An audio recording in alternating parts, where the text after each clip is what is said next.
Discover Media Digital, the world stage for interviews. New artists, bands, and celebrities from all over the world. That's it. Do you know what I'm saying? I think that you're doing it because when I look at your music, so I look at like your song titles and your album titles and then your philosophies, and now we've had this huge discussion, your books. You're kind of almost like and I don't know how to really describe it, but like let's say a modern day kind of John Lennon type revolutionary. You know, I find often, and I'm sure it's been like that throughout these decades, that with the music industry, it's obviously about the fame, the money, the glory, and not always about the message and about changing minds and changing views, right? But when I look at I'm reading here, now is now, live for love, right? Things like that. You're kind of, you have this philosophy where you are trying to change the world and you are trying to change the mindset through your music. And I feel like it's very integral within you. I don't feel everyone has it. So like if I look at a John Lennon, for example, I mean, that was him. That's what he embodied. And so when I look at your music, I also kind of feel like you are embodying that as well. You've got this depth and this higher message that I feel you want to put out to the world, right? Yeah, absolutely. Yeah. I mean, first of all, that's a huge accolade to even have my name mentioned alongside John, and a huge influence on what I do. I think we were very lucky, again, sort of growing up in the sort of 80s, possibly 90s, where a lot of kind of our influences had set a bar so high that it was probably impossible really for us to actually top. Maybe, but we did it in other ways. But our cultural kind of inspirers were people like John Lennon. We're also kind of like, Paul Weller. There was the Specials. There was kind of like, Terry Hall. Those dudes, that we were going to sort of concerts at the age of 11 or 12 and sort of seeing bands that were sort of very politically orientated, The Clash. So I feel, that we were handed a sort of a baton in that respect to sort of carry the kind of the torch onwards. And that's really where it's at. I kind of, because of what was going on when I was young, that's what I thought you did. Yeah. I thought that's why you made records, because music had a message. So, and very much kind of going to see bands like the ska, particularly the ska thing, which had a really big influence, I think, on my kind of mindset. Going to see bands like Madness, the Specials, the Beat, all those kind of bands. It was a big political thing going on at that time. So when you went to there was the right wing, there was left wing kind of riots going on outside, very similar almost to where we are now. But there were bands there that were actually politicizing it in terms of actually calling for a unified thought process on it. Like if you listen to bands like the Specials, you listen to bands like the Beat, they were all calling for unity between the kind of so you had the right wing skinheads, but you had also skinheads that were into the whole rude boy thing. Do you know what I mean? So, so for me, when I listened, because they were the first records I'd kind of bought would have been sort of like, would have been the Specials, kind of like, Gangsters, Too Much Too Young, all those kind of records really, for me, that was the kind of the colossus of what they stood for lyrically, and sort of artistically, but also melodically as well. Real clever records.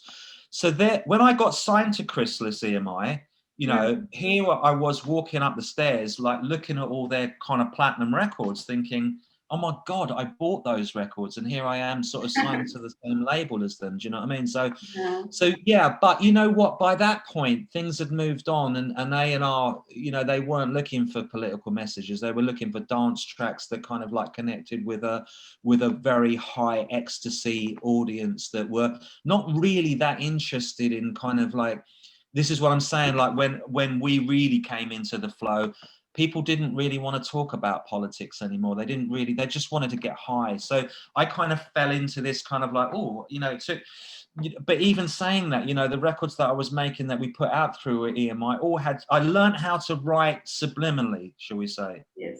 So if we look at, there's a record on the back of the wall there. I can't. It's just that one there. Yeah. It's hand in the air. I don't know if you can sort of see it. You know, that's a track called "Reach Out" that we put out through EMI eventually. And I had to code a lot of lyrics. Do you know what I'm saying, to get things under the radar. So I kind of learned how to do that. And you know, when I went to sort of the because we weren't managed at that point. We'd actually got a deal just literally by putting a white label out and having, like, we put this white label out, distributed it ourselves. It was very DIY punk kind of idea, do you know what I mean? And then we had like 3 or 4 major record labels phoning us up. Long story short, we ended up sort of doing a deal with EMI. And as I say, but you know, when I was bringing kind of tracks to them, that they were kind of like a bit, don't know if we can go with this, do you know what I'm saying? So we put that record out. I remember going to sort of like the art department, because you know, and I learned very quickly how a record company works. It's very much kind of like the only real creative forces in a record company are the art department and the artist making a record. The rest are all basically, you know, they're making everything happen on a business front, but the actual product is made by the art department and the artist, and that's it. That's it in a nutshell. But when I went up to this sort of art department, I was about 20 years old or whatever, and I went up to the art department, and I've always had this kind of like vision of kind of, you know, so I wanted the art to be about enlightenment. Do you know what I'm saying? So I had this idea that sort of like there was this amazing light coming out through the heavens, and at the front of the queue, this guy was totally illuminated. Do you know what I mean? Yeah. Excuse me, my dog. And as the crowd kind of like got further back, they became grayer and grayer. So it was almost like they were like that view of evolution. Do you know what I mean? Reaching out for the light, you know. And they kind of laughed at me and went, "You don't have a budget for that." Do you know what I mean? So, you know, you'll be lucky if it goes out in a doggy bag. Do you know what I mean? And a doggy bag is just the black. That's what they call a record without artwork is a doggy bag, basically. So that was the real cold reality, that we were basically signed to a record label. They weren't really going to stand up for the promises that they said they were going to do, and they would just put it out, float the records, and hope if it did any good that, you know, then you'd be on top of the pops. Do you know what I'm saying? So again, I learned very much about promises from record companies and business people along the way, that, you know, not everything is, you know, that kind of looks gold is gold. But it taught me again sort of like how to kind of like to get things under the radar. Because, you know, still that record, you know, and I had to beg and plead that we actually ended up running down to Holland Park and doing a photo shoot, and then they stuck it out with the hands and that. But the original artwork would have looked really, really cool if we'd had a bit more of a budget for it. But, you know, that's it at the end of the day. So coming back to the whole John Lennon thing, you know, I mean, that's really what it's always been about. And so I've kind of been involved with record companies. I've played the game, but then at the same time, I've kind of not played the game because I didn't ever want to sort of put out something that I wasn't proud about. Do you know what I'm saying? And I can look at that record and I can feel really proud, because I still know what was going on in my head at the time at 20, you know, 20 odd years ago or whatever. You know what I mean? I still had that vision, and I didn't sell out, even though I had to play the game. Do you know what I'm saying? So, you know, I was asked to, you know, going out to Australia, I worked out there, and I was doing projects for different record labels, doing remixes, this, that, and the other. You know, so many times I was, you know, told, "Oh, why don't you put a Spice Girls together?" Or, "Why don't you do an Oasis?" And I'm like, because I don't want to. Do you know what I mean? I don't want to. I don't want to write that kind of vibe. So, you know, and it, you know, it's for better or for worse. You know, I've had some records that have sold well, you know, and other records that I can say didn't sell that well, but I can still go, wow, you know, I'm still proud of what I've done. Do you know what I'm saying? I don't think there's one track that I can honestly go, I feel really embarrassed about that. Yeah. You know what I'm saying? You've got to have integrity. I think that works. It's worked with most of the greats. I mean, I've just finished the Pat Benatar book, and she had lots of issues with her record label. And yeah, the artists who kind of defied or were able to somehow defy the needs of the man and stick with their guns actually were more successful. Because you can't fake authenticity, and I think that's really what it's about. You can't, you know, you're not Oasis, so you can't write like Oasis. You know what I mean? You No, dare. not at all. Not, but that's what I'm saying. It's like, it's just, yeah, you've got to be, like, I think your word is perfect. You've got to be authentic. Otherwise, I mean, some people can do it and they can sort of like put stuff out that doesn't really mean anything. But it just would never have, I just couldn't sleep like sound at night knowing that I'd kind of done something that I didn't really fully believe in. Do you know what I mean? And, luckily, sort of like now, because I've kind of been through that walk of life, if you like, and I've toured and I've written books and I've done a few things that I understand how record companies work, and I'm not naive to think it's about making money for them. Of course it is. All businesses are about making money. Yeah. But I think you can make money and do it in a way that is conscientious and creates value for thought.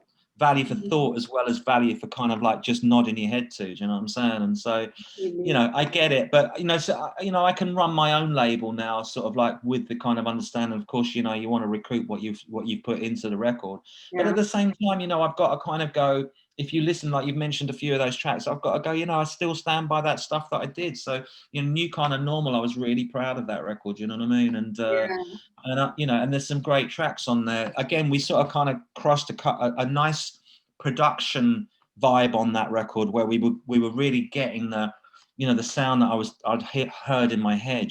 So I think when you get that balance between it really sort of melodically being really strong and punchy with that underlying kind of each track having a kind of a storyline and I didn't so I don't, as I say, it's about, what do you feel in your heart? What does it make you feel?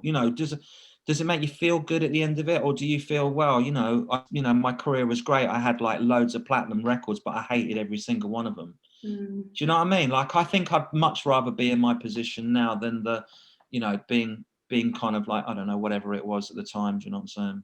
Yeah. And I think that's great advice for these up and coming musicians who are trying to grapple for a bit of that limelight. I think it's more difficult now. Although you seem to have your hand on the pulse. I don't know. You've managed to kind of evolve with the times, which is really amazing because you're obviously quite innovative and you have this foresight with what's happening. I think that you've been able to adapt to the changes within the music industry. And I mean, you got 100,000 streams, which is amazing. Which is okay.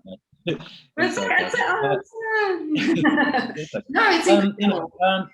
I think that if you're aware of kind of what's going on, you have to kind of keep your eye open on kind of like social changes. Of course you do, and you have to adapt with the times, otherwise you become a dinosaur, don't you? So I look at Paul McCartney. Wow, I mean, what an inspiration, Paul McCartney. 78, he's just banged out another record that there's some amazing songs on that record.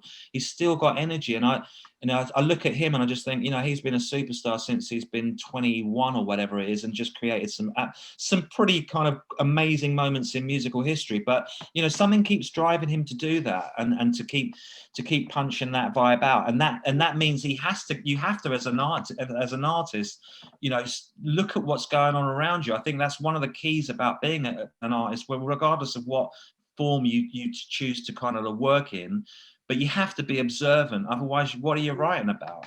So I think great. I know he's one of someone you admire, and I think that he is a great example because he's collaborated with hip artists at the moment. The youth know who he is. I mean, absolutely. And so many older musicians are doing that, so it's really I mean, I know obviously everyone's sort of like they go about the Beatles, this, that and the other, and certainly he's had his solo stuff's been pretty up and down. I think he spent a good couple of decades really not really banging out stuff that I think he was capable of doing. Do you know what I mean? But at the same time, he's just you can't knock somebody that just keeps at the kind of the helm and keeps driving the ship forward, and that's what he's done, man. Do you know what I mean? So absolute, it's just, I mean, people use the word legend, but that he's beyond legend. He's just incredible. Incredible guy. And as I say, if you're still rocking and rolling at 78, man, you've done well. I can see some I was doing a workshop for dementia care in a dementia care home.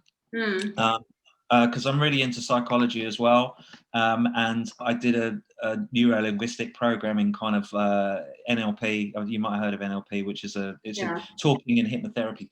So I was working in doing these music workshops, and mixing kind of like using music to trigger kind of memories, getting the cognitive kind of like flow into the kind of play. So I'd kind of like play, you know, obviously stuff that I think they would not they would have danced to. So it'd be sort of like anything from the 20s up to the sort of mid 60s, if you like, you know. And so I'd play, say, a Buddy Holly song or whatever, and I'd say, so can you remember where you were when you heard this track? And boom, these people would just light up, and they'd be going, oh, you know, I was in Lewisham. And it was really weird. One of the units I worked in, there was about five of these most loveliest women you've ever known, just salt of the earth, you know, English women.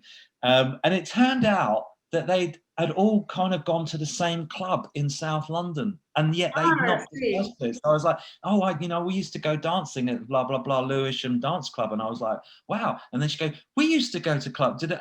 And there was like five of them. Like, really? It was like, you know, so having these kind of like, you know, delving in, using kind of questions, using language and using things to trigger memories, I was having a really, really good effect in terms of sort of like gaining kind of knowledge of where these people had been. So these stories were locked in this day to day, just watching. They turn the television on most of the day, and most of them are just hypnotized by this 15 hertz that comes out of the TV that just sends everybody to sleep. But once you get in there and you start opening up these kind of thought processes, the nugget stories, you know what I mean, were just incredible. I was very lucky. There was a couple of RAF pilots there that had fought in the Battle of Britain. Wow. You know, lucky. There was another guy who was a Remy, who's basically, they were the mechanics that were assigned alongside the army, who landed at D-Day and did the whole, you know, basically went from Sword Beach all the way to Berlin, you know, and his stories are incredible, from seeing Eisenhower and Montgomery. Look, these are stories that are absolutely mind-blowing in people that they've all passed on now in the last year or so, do you know what I mean? So you know, these, unless somebody's kind of like going in there and doing this, you're losing this kind of like nugget generation, do you know what I'm saying, that just have absolute gold. But yeah, but music can just do that. It can be the core of like people's memories. If I said to you, what was the first record you ever kind of had a big kind of shimmy to? What was it? What was the artist? Mine. Wow. You know, can I tell you, I can't give you one specific one, because I was in a house with music, so sure. Which one comes to mind right now? DNA. Well, look, Beatles are, I mean, a huge. Right. So we go with the Beatles then. So the Beatles. Sgt. Pepper. I mean, that's just that album. So if I put Sgt. Pepper's on now for you, right, and you listen to it, you're going to get a whole load of memories association with your family, you know, who was where. I could probably say what, you know, we could go into what your front room looked like, what the kind of wallpaper was doing, where the windows. Do you see what I'm saying? And all of a sudden, if you do that with somebody that hasn't gone there for a long period of time, you're now opening up caverns and doorways that, you know, suddenly this whole, you know, cognitive shift happens, and you see your eyes open wide. People start smiling, but it just takes kind of like a frequency and the power of words to open these stories up. And the more you do it, the more you see that everyone has an amazing story to tell, and we can be so inspired by that. Do you know what I mean? And there was another wonderful lady, she's passed on now. And I played Tom Jones. I did this Tom Jones because they love Delilah, man. They absolutely love Delilah. Every time I play Delilah, they go mad for it. Do you know what I'm saying? So after I finished playing this track, and I said, so anyone remember sort of when they first heard this record? And this lovely lady called Anne piped up, and she said, oh, it reminds me of when we were driving through Italy after the Second World War with her husband, and her husband was basically going back to Monte Cassino, where he'd fought in probably one of the most hardcore battles in the Second World War against the Germans. Monte Cassino was like, it took months for them to get, because it was a big, huge kind of monastery on top of this hill in a place called Cassino, which I think is is, I don't know how, it's south of kind of it's south of Florence. It's way south of Rome, but Yeah. so all these memories kind of come out. You know what I mean? Like, you know, at Monte Cassino, he met Frank Sinatra. Wow. New York, and that she'd seen Nat King Cole and all the greats at the Apollo Theatre in Harlem. So that was her kind of community. So here we go. Here's a woman that was sitting in the corner watching the television 5 minutes ago that's now just told me she was living in New York in the 50s, seeing Nat King Cole. Yeah. Do you know what I mean? So it kind of like, it blows your mind. And she's gone now. But, you know, like I was privileged to be able to work alongside, you know, somebody like that who's just got these incredible things to learn from. So the core of it is like, you know, talk to people because you never know what they're going to tell you, or the stories like you could tell me. Also how music unites and unifies people. I mean, you could sit next to a stranger and then someone could just bring up some music and then you just connect. And I mean, that for me is just how I connect with people. But you also made an interesting point in some of the stuff I read about you, especially with one of your books, The Night That Jimmy Died. Oh, right, yeah. You speak about how music, or maybe I think the character in that book, how she tries to change people's DNA with music. That's right. Yeah. Explain that to me, because it's kind of similar in a way. You kind of, you know, if you're jogging up memories, you're kind of changing that present state of just nothing to that youthful state of bliss, you know. But absolutely. I'd like you to elaborate on that. There's a real, so hold that as a key thing that you've just said there, because you know, memories will change dependable on whether they're conclusive to your, you know, your happiness or not so much. But there's a couple of things that went on there. Firstly, I knew this girl who was born in the same hospital on the same night that Jimi Hendrix died, right? And it was just an off the cuff, like after dinner conversation that we were having, and I thought, bloody hell, that's really interesting. So I took that idea away and I thought, well, what if like somebody was born in the same hospital as when Jimi Hendrix passed over, and what if their souls almost crossed over at the point of departure and arrival? And what if she is able to channel the kind of the spirit of Jimi Hendrix, and almost they work together in collaboration in order to finish kind of some of the stuff that Jimmy was trying to do before he died untimely. Yeah. So it just so, and also I did this album in Australia with an amazing producer called Orlando Allen, whose father was David Allen, who was part of the original Soft Machine, who toured with Jimi Hendrix. Yeah. So there's a bit of a tie there as well, because we did this album called Breathe, which was based on the Indian chakra system. It was a Kundalini album, which basically was using breath and frequency to create change based on the 5 rhythms movements. That frequency and movement can really have an amazing effect with breath exercises. So I thought, well, it can be done, because we worked on this album for like 18 months. You know, it's not, I mean, I must, you know, it's got to be re-released actually, but it's a record with no real songs on it. It's just literally goes from archetypes and using kind of certain key frequencies that we felt would have an effect on your being. And we tested it out in workshops again in Australia, and people were having these really cathartic releases as a result of it. Do you know what I'm saying? By basically getting into tribal djembe drumming, dunga daga da danga daga da daga da dung dung, you know, that kind of rhythm where you're just, and you're breathing with it. Do you know what I mean? And it's like, you do that for you know, I mean, you know, you do that for a while and you come out of it and you're buzzing. Yeah. You know, and it made me sort of realize that the core of this record was like actually to prove that you didn't need drugs to get high. You know, because I felt we'd all been sold a crock of crap, basically, that you had to. Well, I felt that sort of we'd been a little bit sold down the river that, you know, in order for you to kind of like create a kind of masterpiece, you had to do, you know, a lot of drugs. And I felt I was a big guy, because you don't need drugs to get to be creative. You just need your imagination. Yeah. You know what I mean? And so I think that coming back to that, so there was a kind of like a juxtaposition between the storylines and the fact that I did this album in 2003 with Orlando Allen in Australia, and I just thought, well, you know, what if she channels the spirit of Jimi Hendrix and she goes out to really awaken people to, you know, a new sense of reality and a new sense of consciousness. And that's really what it is. And she kind of reveals she does a bit of a Wizard of Oz and reveals the kind of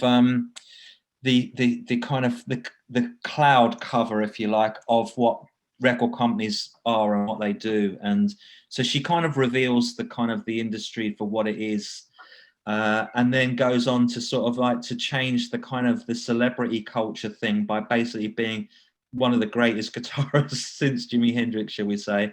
And she goes, and it's just it's a really good, I think it's a great insight into how the industry works. I think it's a great insight into what you can do when you're using frequencies, and what you can do when it comes to sort of putting out material that actually doesn't just sort of like allow you to be lazy and not think and just kind of, you know, talk about everyday kind of like, you know, boring kind of subjects. So she really she gets a kind of a position on, I think it's Pop Idol or one of the American Idol, and she literally, I'm not going to spoil it, but she sort of uses that show to really, to kind of cause absolute mayhem. Do you know what I mean?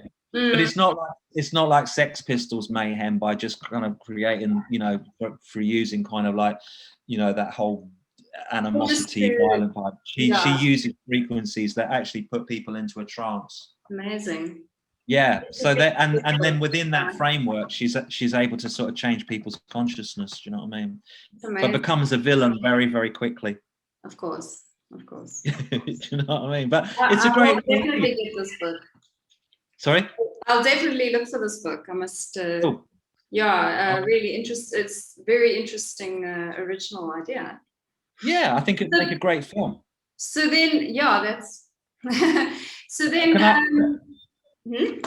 was just going to say, there's a really amazing scene in it which I can see being filmed, and it's like, how can I don't want to sort of spoil. We'll just say it. So she's on tour in Seattle. She's on tour in Seattle. Bear in mind, Jimi Hendrix is buried in Seattle as well, in a park, believe it or not. And she's toured across America, and she's a massive star by that point. Do you know what I mean? And there's an assassination attempt on her. Like when she gets to Seattle, she goes on stage and someone takes a shot at her, basically. So she's out basically, and they're fighting to save her life, but they manage to stabilize and obviously bring her around. But when she's in this kind of like state of coma, they put her into an induced coma. She has this kind of like she almost transcends her body, and she's kind of like gone to wherever the great gig in the sky is, and she meets all the greats. So Jimmy basically meets her, and he goes, listen, I'm going to take you, and there's this massive great room where all these bands are set up. So you've got like, he's gone like Jimi Hendrix Experience is set up over there. You know, you've got Buddy Holly's crew set up in the corner over there. You've got, you know, Brian Jones is hanging out jamming. You know what I'm saying? You've got, Eddie Cochran, all the kind of these greats are all doing, and the spotlight basically goes on to each one. So it's their time to go boom, boom, boom, and you just go through the history of the rock and roll greats. And she's just sitting there just going, oh my God. And then everybody just stops dead, and Elvis walks in, and the lights just go wild, and she's like, oh my God. And Elvis goes in, and he's hammering it hardcore, like proper 58 style, you know what I mean? And it's just one of those scenes that I just think, even just saying it to you kind of gives me goosebumps, you know what I mean? To think what a scene that would make. So I think there's some really good, if there's any really cool filmmakers out there that fancy kind of giving it a go, I'm all up for writing the script for it. That's awesome. You know what I mean? Yeah. So it would make a good. Is that kind of like, it's your kind of your alter ego?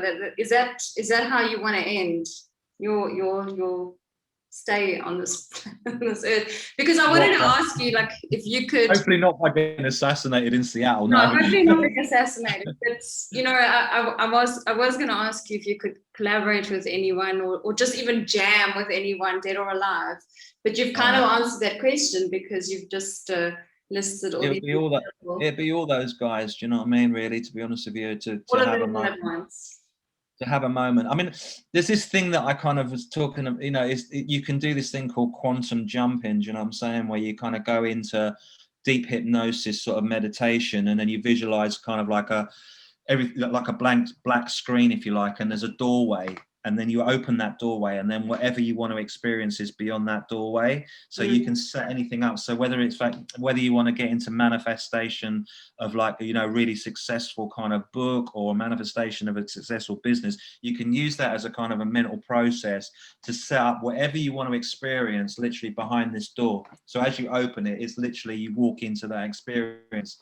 So I've done that loads with kind of going, right, today I want to go and hang out with John Lennon, do you know what I mean? So I'll go through the portal and just go and have a chat. Or today I want to go and hang out and see what Beethoven's doing, do you know what I'm saying? So I'll use my imagination. So yeah, I mean, like, you know, the mind is an amazing thing, and if you use it, you can create miracles with it, do you know what I'm saying?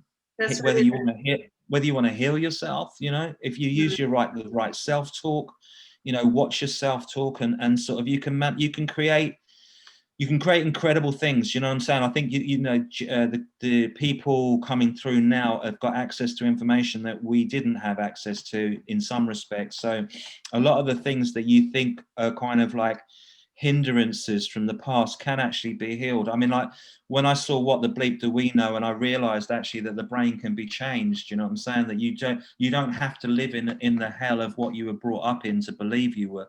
You know, you might have had a positive experience, but sort of like for a lot of people I know, and myself included, had a pretty negative upbringing in some ways, do you know what I mean? And that's not just due to, you know, families breaking up and you know, and just, I think that, you know, people spoke to kids differently back then. They would say that you were an idiot, or they'd say that you were this, or they'd say you were that. Teachers would put you down, do you know what I mean? Now you've got to be very careful how you talk to kids growing up, because they're, you know, when you're kind of like, you know, growing, your mind is wide open, do you know what I'm saying? And your imagination is just, it's just happening, do you know what I mean? And we get put down little by little. Oh, what's he doing? Fantasizing about like running, you know, being an amazing footballer. What's he thinking of? Dreaming, do you know what I mean? And little by little, we close down a result of all the negative barrages, do you know what I mean? Until sort of like, you know, you either end up kind of like depressed because you haven't cracked it, or you're drinking your life away because, like, you know, you can't be successful in relationships because you felt that you didn't deserve the love that you actually did deserve because you weren't loved as a kid. And that whole thing goes on and on and on until you kind of go, I want to do something about this. I want to change, you know what I'm saying? And now we have access to not just theories, but practices where you can get core into your subconscious, and over a period of time you can start reprogramming your mind to be the person that you want to be, rather than the person that society wanted you to be and try to mold you. Now you can go, actually, no, I don't want to be that person. I want to be something else. Do you know what I'm saying? And I want to, you know, and it doesn't mean that you're not sort of versed in reality. If you say, you know, I want to be the first kind of like whatever it is to catapult myself across the universe, do you know what I mean? Then, you know, you've got to start using that self-talk and that imagination, because you can do it if you truly believe in it. And I know that sounds like a cliche, but it is the truth. It's only that we've been told no that makes us believe that. Completely. So the more that you can possibly empower people, you know, and do that through music, or do that through an interview, or do that in a book that says that you can do it, then we can create miracles. And it goes beyond, you know, we can be living every day in a miracle. Do you know what I'm saying? And like the fact that I'm talking to you, I'm in, you know, the southeast of England, you're in Joburg, we're having an amazing conversation. I've not met you before, you know, but yet we've kind of connected in, and we're now sharing an experience, which is beautiful.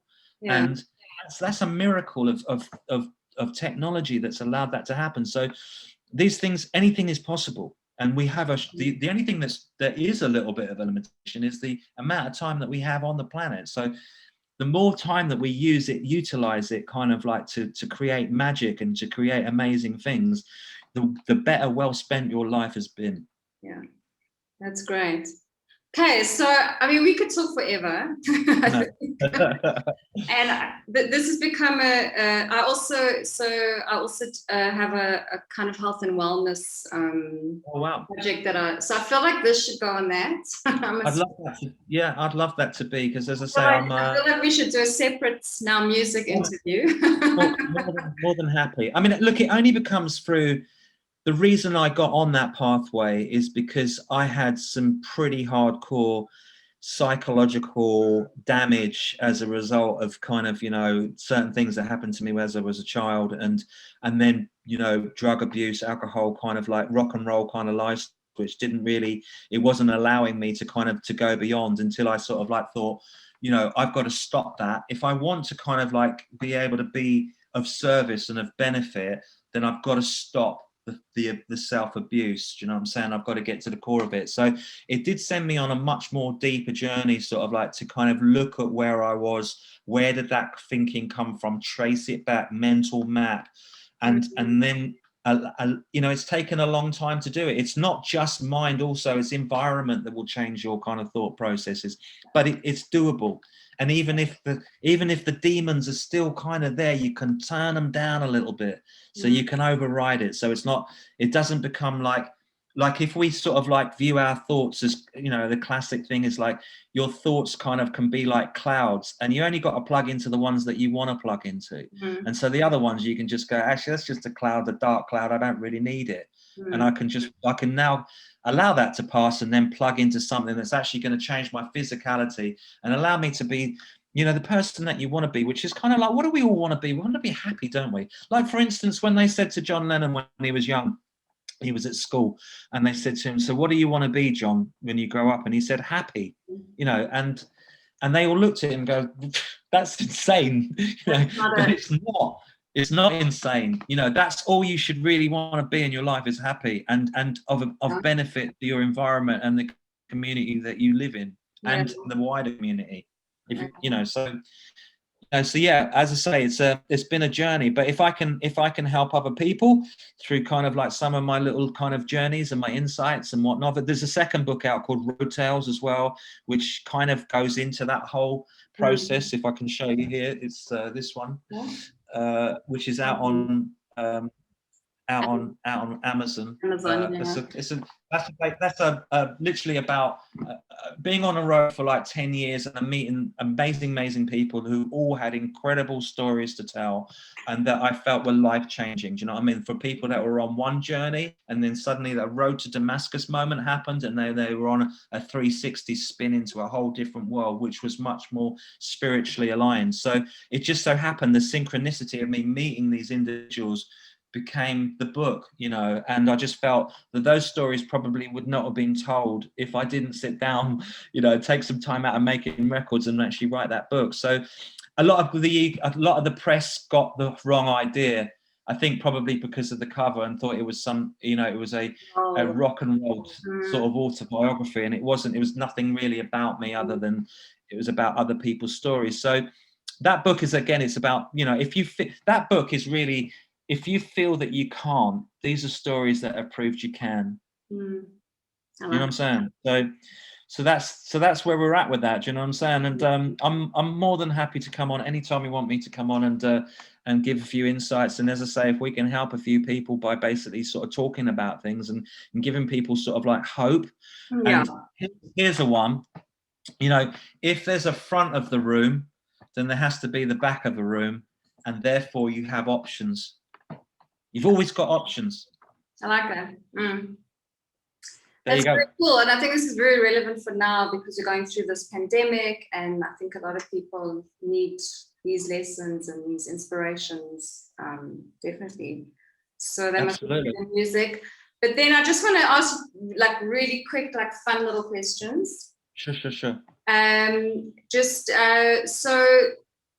I know you've spoken about all your idols, and we've gone through like this history of music.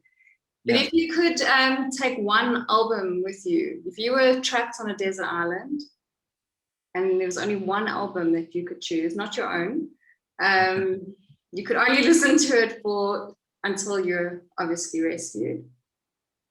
Yeah, it's an interesting. I'd probably say Sgt. Pepper's, actually, to be honest with you. Okay, there you go. Yeah, I'd probably say Pepper's, because it's one of those records that, you know, there's always something new happening in there, and and also again, I'm similar to yourself, like that there's a lot of memories with that record, so it would make me feel happy just to put that on and sing along to Lovely Rita and, you know, and Day in a Life and all that kind of malarkey. And I think, you know, that record as well, it's always that record that you think, you know, it's such an amazing piece of music, and amazing, you know, that you always want to kind of go, actually, I really want to make a record that's actually either as good or better. Do you know what I'm saying? It always makes me think, crikey, I want to write an album like that. Mm-hmm. So it's an inspiration in that respect. So yeah, Peppers I'd take with me.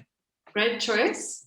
And then for people who don't know your music, okay, now I know you've got a lot of different genres, and I mean, you're always experimenting, a lot of different influences, but if someone came to you now and said, who is Dar.Ra? Play me one song of yours. What song would you play for them? Why? I think I'd play sort of Lights. Lights was written about suicide. It was inspired by Robin Williams when he passed over. I felt when I heard of him dying, it's just shocked me, because I thought here was a man that basically had given so much to the world, and he died on his own. And it made me feel very sad, because he'd given me a lot of joy in my life. And I just felt that if only in our moment of darkness there is someone there to keep that light on, then maybe the decision might not be taken to sort of end the production, shall we say. So Lights has got a, you know, pretty powerful message on it, and there's a remix of it called the Dark Nights remix, and that would probably be the one that I would say play, because it's got the kind of the storyline in there. But that, because of that remix, it kind of brings the rock and the EDM thing together, which is kind of where I'm kind of at. That's awesome. That's great. Yeah, I see that transition. It's keeping it relevant, eh? Yeah, absolutely. I mean, you know, as you say, I'm really into kind of experimenting with genres and sort of mixing, you know, the gothic kind of gothic and R&B and all that kind of malarkey. So I have this, well, Lights being this gothic sort of soul R&B ballad, if you like. So yeah, that is it. It's just core storytelling with very dramatic music. Yeah, that's great. That's great. Well, Dar.Ra, it's been really amazing. We'll have to, I mean, there's so much to talk about. Unfortunately, I know, and I appreciate. I beg your pardon? I just want to say I really appreciate your time, and I'm, you know, it's been an absolute pleasure talking to yourself, and I'm, you know, just to all your people that are kind of tuning in, when they tune in, just one love, peace. We'll get out of this situation soon, and we'll all be together again. You know, playing music, singing, dancing, and raising the banner of love. And we'll show you around, and you'll love it there. Well, that's what I want to do. People who tell you Joburg's not great have never lived in Joburg. Say again? People who tell you that Joburg is not great have never lived in Joburg. Okay, so I'm coming to Joburg, and you're definitely going to show me around for sure. I'm right off of that. You'll love it. It's just amazing. Awesome. Yeah. One love, man. And so, as I say, thank you so much. No, thanks for your music. Thanks for your time. You're being summoned by your dogs. I know. I think there's a delivery happening out there. It's probably my platinum gold disc. Yeah, let's spread the message of living for love. Exactly. I like that. Peace, love, spread the word, and we'll speak soon, yeah? Awesome. Thanks, Dar.Ra. Take care. Discover Media Digital, the world stage for interviews. New artists, bands, and celebrities from all over the world.